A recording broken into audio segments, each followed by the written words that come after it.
I turned around slowly, my hands still gripping the paper cup of coffee that had gone cold.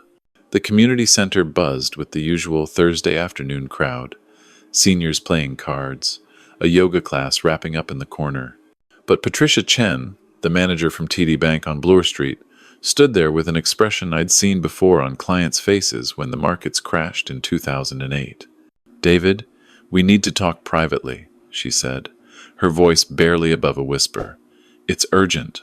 I followed her to one of the small meeting rooms they kept for book clubs and board games. She closed the door, and that's when she said it. "Your name is being used to scam seniors. The Financial Consumer Agency contacted us this morning." I froze. My coffee cup nearly slipped from my hand. "I'm sorry, what?" Patricia pulled out her phone, scrolling quickly. 3 elderly clients filed complaints this week about investment seminars using your name and credentials. Morrison Financial Advisory.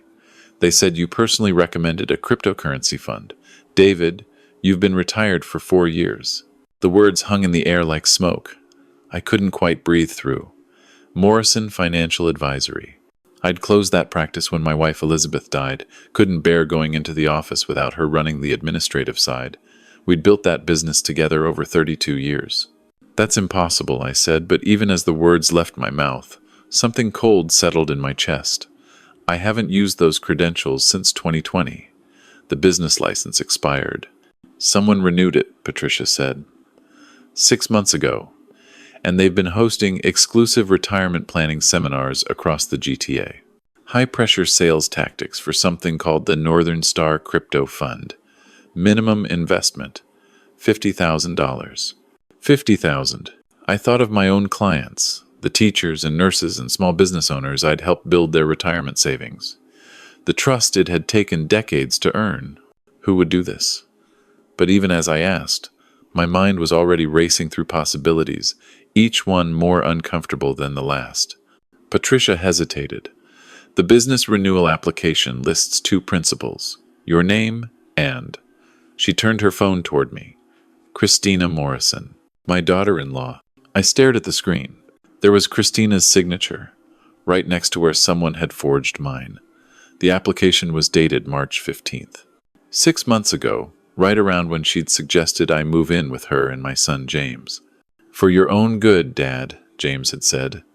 "The house is too big for you alone. We worry about you." I'd resisted at first. I liked my independence, my routines, my Sunday mornings reading the Globe and Mail in the breakfast nook Elizabeth had designed. But they'd been persistent, Christina especially. "We have that guest suite on the main floor," she'd said. "Your own entrance, your own space. And James works from home now, so someone's always around if you need anything." If you need anything. The phrase had stung, implying I was becoming one of those elderly people who needed looking after. But I'd given in eventually, telling myself it was temporary, just until I figured out my next chapter. "I need copies of everything," I told Patricia. "The complaints, the applications, all of it." She nodded. "I brought printouts." "David, there's something else. The seminars are scheduled weeks in advance, well organized. Professional marketing materials with your photo, your credentials, testimonials from satisfied clients. This isn't amateur hour." My photo. I thought about the family photos that lined the walls of James and Christina's house. My old business cards in a box Christina had offered to organize for me. The laptop I rarely used anymore that sat in my suite. "How much have they taken?" I asked. "The 3 complaints we know about? 140,000 combined. But David, if they've been doing this for 6 months," she didn't finish the sentence. She didn't have to. I left the community center in a daze, Patricia's folder burning in my hands like evidence of my own stupidity. How had I not known? But then, how would I have known?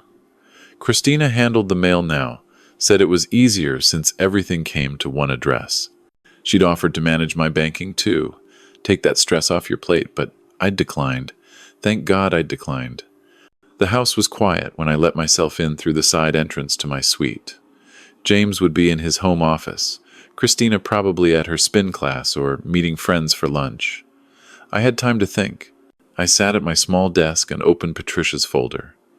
The first complaint was from a woman named Dorothy Henderson, 73, from Mississauga.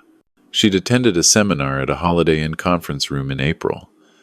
The description of David Morrison matched me.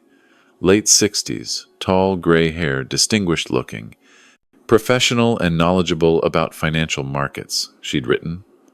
He seemed to really understand the concerns of retirees. But I'd been in Muskoka that week, at the cabin James and Christina had insisted I take a break at. You need to relax, Dad.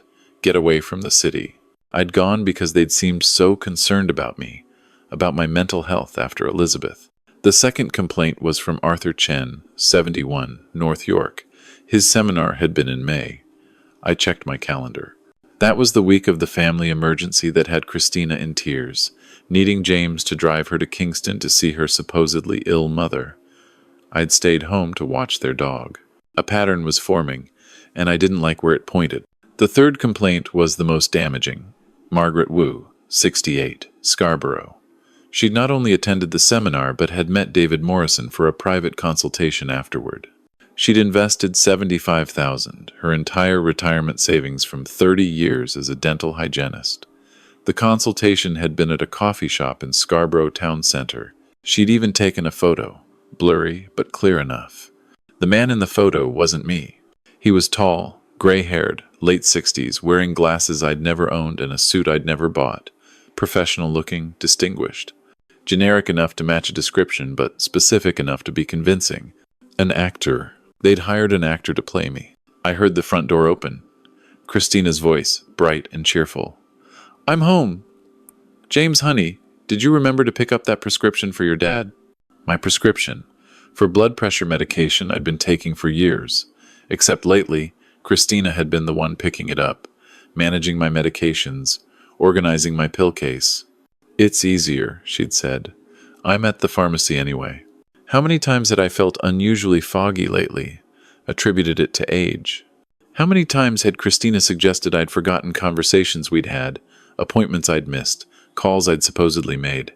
"You're just getting older, Dad," James had said gently when I'd questioned myself. "It happens to everyone." But I wasn't everyone. I was a man who'd spent 4 decades managing complex financial portfolios, remembering hundreds of clients' details, tracking market trends across time zones. My mind was sharp. It had always been sharp, unless someone wanted me to doubt that.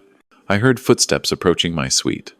A knock on the door, soft and solicitous. "David, are you in there?" Christina's voice. "I brought you some tea. That herbal blend you like."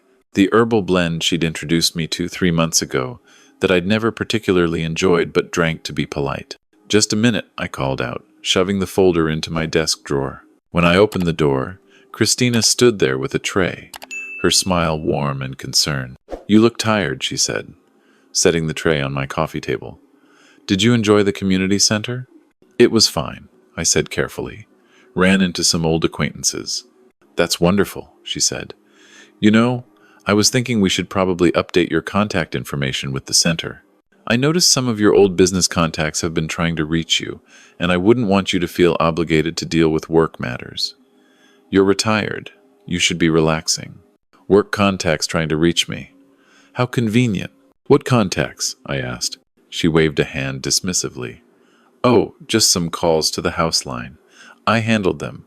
Told them you were enjoying retirement and weren't available for consultations. You don't mind, do you?" I minded very much, but I just smiled. "No, of course not. Thank you for looking out for me." After she left, I poured the tea down the bathroom sink and sat down to think. I needed proof. Real proof, not just suspicions. And I needed to understand the full scope of what they were doing. I waited until James and Christina went out for dinner, claiming a date night they'd been planning. "We'll bring you back something," Christina had said. "You just rest." The moment their car pulled away, I went to work. James's home office was on the second floor, a converted bedroom with a lock I'd taught him to pick when he was 12 and had locked himself out. Some skills you don't forget. His computer was password protected, but I knew James. His password was always some variation of important dates. I tried Elizabeth's birthday, our anniversary, his own birthday. On the 4th try, I got it.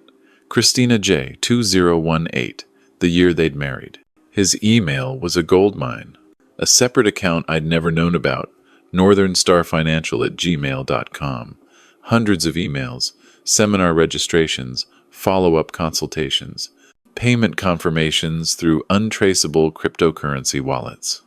I scrolled back through the months, my horror growing with each message. This wasn't just a few scams. This was systematic, organized, professional. Christina had been planning this for over a year, since before she'd suggested I move in. An email from March caught my eye. From Christina to someone named Marcus Vale. Subject line, "The Morrison Problem." "He's sharper than we thought," Christina had written, asking too many questions about the business renewal. "We need to accelerate the memory concerns. I've been doubling the sedative in his evening tea, but he's starting to refuse it. Maybe we need to push the dementia angle harder, get him officially diagnosed. Once he's declared incompetent, we have full control of his accounts and his credentials indefinitely." My hands shook as I read. The tea, the herbal blend that made me foggy and confused. And the implication was clear. They wanted to have me declared mentally incompetent so they could take control of my assets, my reputation, everything Elizabeth and I had built. I kept reading. There were emails about the actor they'd hired, a man named Derek Sullivan who'd done corporate training videos and had the right look. Emails about the marketing firm handling the seminar materials. Emails about lawyers they'd consulted on elder guardianship laws. And then I found the accounting spreadsheet. Christina had been meticulous. 27 seminars over 6 months. 163 attendees. 42 actual investments. Total take, $2.3 million. $2.3 million stolen from retirees using my name, my reputation, my life's work. I photographed everything with my phone, page after page, backing it up to a cloud account Christina didn't know about. Then I checked James's browser history. He'd been researching power of attorney forms, guardianship proceedings, private care facilities. They weren't just planning to scam strangers. They were planning to lock me away. I heard a car in the driveway. They were back early. I closed everything quickly, locked the office door behind me, and made it back to my suite just as the front door opened. "Dad?" James called. "We brought you butter chicken from that place you like." I opened my door, making sure to look relaxed. "You didn't have to do that." Christina appeared behind James, her eyes scanning my face. Could she tell? Did she suspect I knew? "You look better," she said. "More alert. Did you nap?" "A bit," I lied. "Feeling quite sharp, actually." Something flickered across her face. Concern? Calculation? "Well, don't overdo it," she said. "You know what the doctor said about managing your stress levels." "What doctor?" I hadn't seen a doctor in months. But I nodded and took the takeout container and returned to my suite, my mind already working through the next steps. I couldn't go to the police yet. I needed more. I needed to understand who else was involved, how deep this went. And I needed to protect the victims, the people who'd trusted David Morrison with their life savings. Over the next week, I played the part they expected. Confused sometimes, forgetful. I drank the tea Christina brought, but poured it out later. I let them think their plan was working. Meanwhile, I was building my case. I contacted Patricia Chen again, asked her to pull records of every complaint filed about Morrison Financial Advisory. There were more than 3. There were 17. The Financial Consumer Agency had been investigating for 2 months. I reached out to former colleagues from my decades in financial advising. People I trusted. People who remembered Elizabeth and knew me well enough to believe me. Together, we started tracing the money trail. The Northern Star Crypto Fund didn't exist, of course. The investments went into a series of shell companies, then cryptocurrency exchanges, then disappeared into offshore accounts. But cryptocurrency, for all its anonymity, leaves traces if you know where to look, and I'd spent 40 years following money trails. Christina had been clever, but she'd made mistakes. She'd used her real name on rental agreements for the seminar venues. She'd paid the actor Derek Sullivan through Interact transfers from an account tied to her social insurance number. She'd gotten sloppy because she'd assumed I was too old, too grief-stricken, too medicated to notice. The breakthrough came from an unexpected source. Dorothy Henderson, the first complainant, called me. Patricia had given her my real number, and Dorothy had questions. "Mr. Morrison," she said, her voice shaky but determined, "I know that man at the seminar wasn't you. I saw your photo in the Financial Post from 2018 at that charity gala. The man I met didn't have the same eyes. We talked for an hour. Dorothy had been a school principal for 30 years. She knew people, knew when something was off. She'd started her own investigation after filing the complaint, reached out to other attendees. We formed a group, she told me, 12 of us. We're comparing notes, gathering evidence. And Mr. Morrison, we want to help you catch them. That's when I knew we had a chance. The next seminar was scheduled for late September at a conference room in a Marriott near Pearson Airport. Marcus Vale, Christina's partner I'd learned about from the emails, had booked it under a numbered company. They were getting bolder, moving to bigger venues, targeting wealthier retirees. Dorothy and her group registered for the seminar.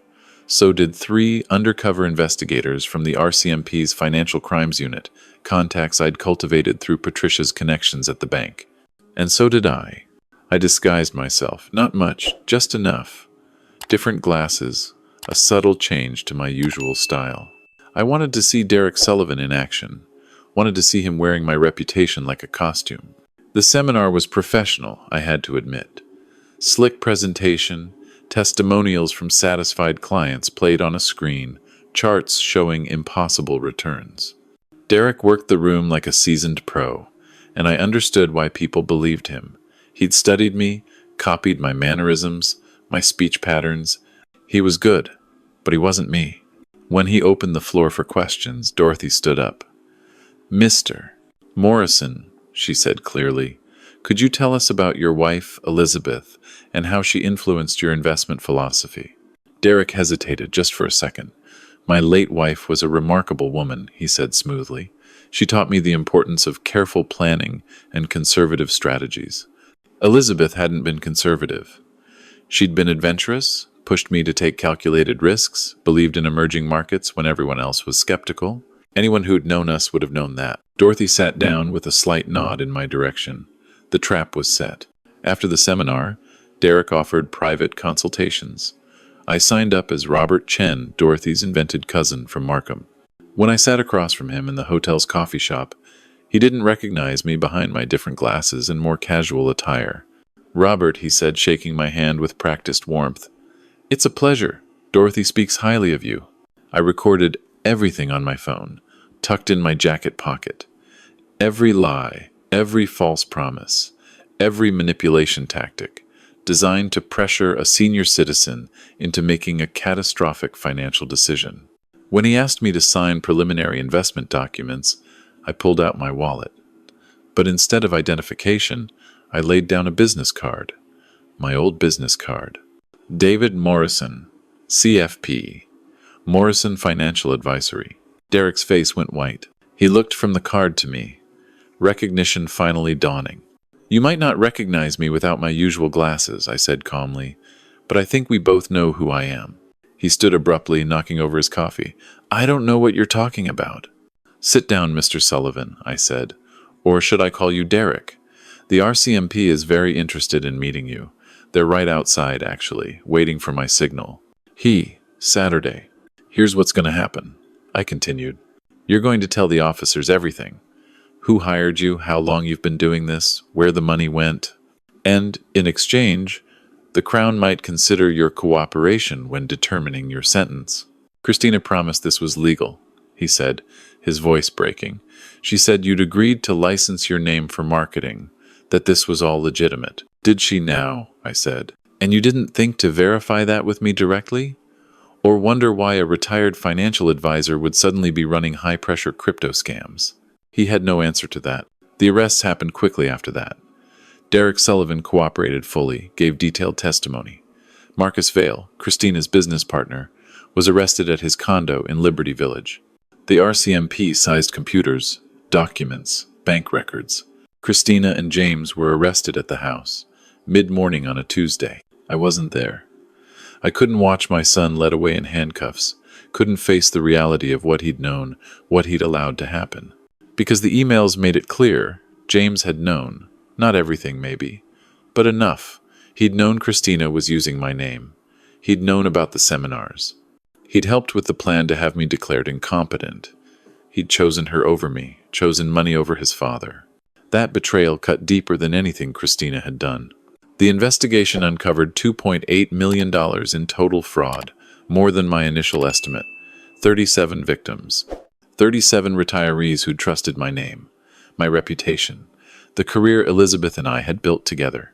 The money was recoverable, most of it frozen in accounts the RCMP traced. The victims would get restitution. But the damage to my name, to the Morrison Financial Advisory brand, that would take longer to repair. The trial was swift. Derek Sullivan's cooperation, combined with the mountain of evidence we'd gathered, left little room for defense. Christina was sentenced to 8 years for fraud, identity theft, and elder abuse. Marcus Vale got 6 years. Derek Sullivan, in exchange for his testimony, got 3 years in probation. And James, my son, my only child, he was sentenced to 4 years, eligible for parole in 18 months. The judge was harsh, but acknowledged that he'd been manipulated by Christina, that his role had been more passive than active. But passive complicity was still complicity. I sat in the courtroom when the sentence was read and felt nothing. No satisfaction, no vindication, just emptiness where my family used to be.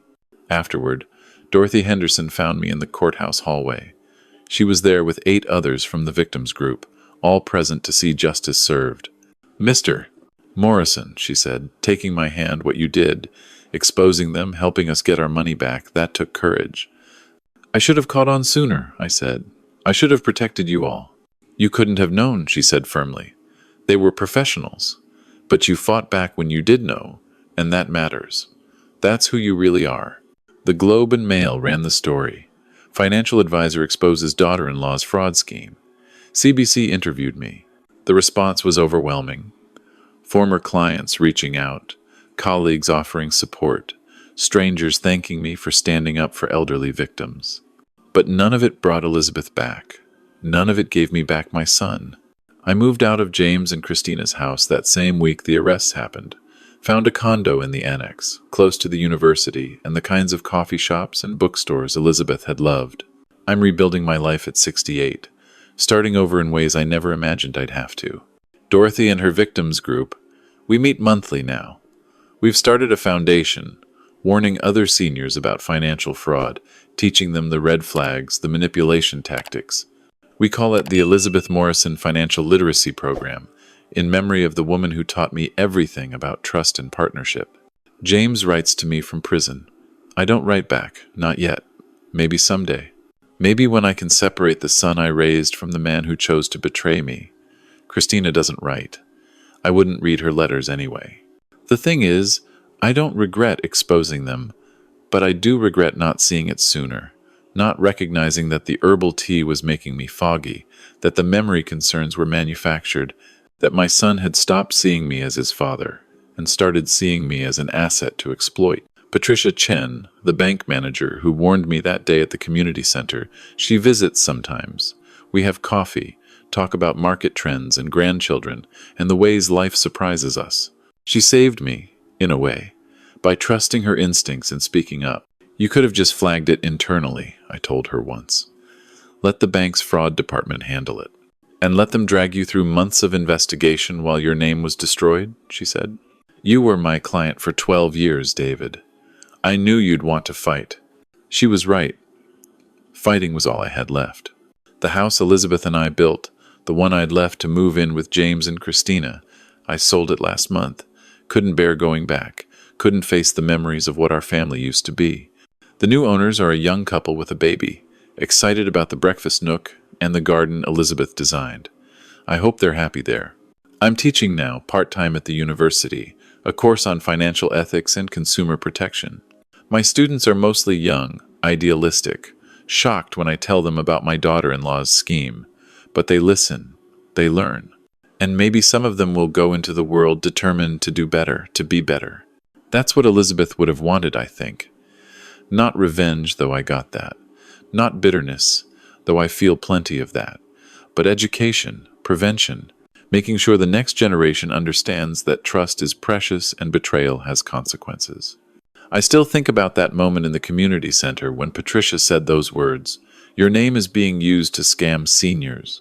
The shock, the disbelief, the dawning horror. That moment divided my life into before and after. Before, I was a grieving widower trying to navigate retirement, trusting my family, believing the fog in my head was just age catching up. After, I became someone else. A fighter. An advocate. A man who'd lost his son but saved 37 strangers from losing everything. I don't know which version of myself I prefer, but I know which one Elizabeth would be proud of. And in the end, that's all that really matters.